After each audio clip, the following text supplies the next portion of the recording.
Hello and welcome to the third video in this series. In this video I'm going to show you how to construct and fill out a thought log.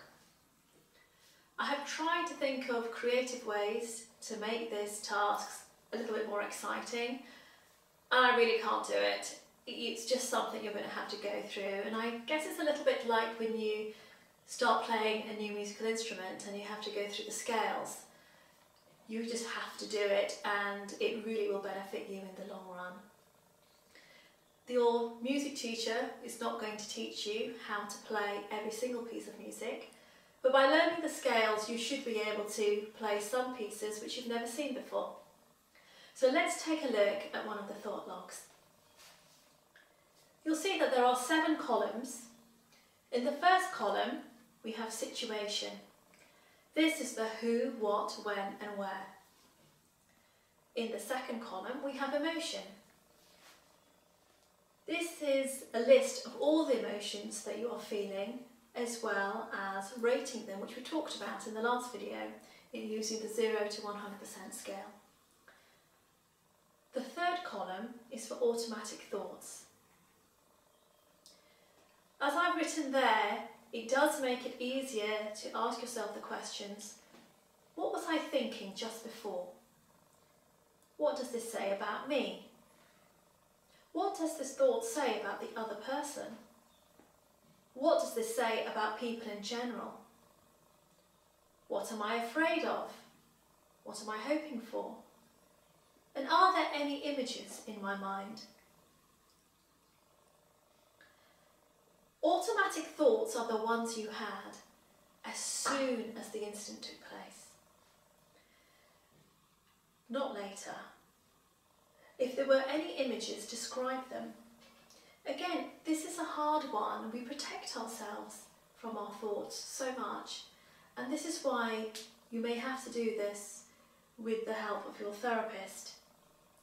It's a little bit like when you first put on a watch. It feels cold, it feels heavy, it feels different, so you're very aware of it. But after some time, you completely forget you're wearing a watch at all.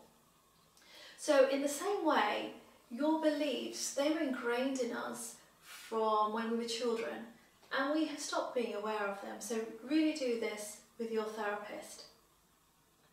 Let's take an example from Joe.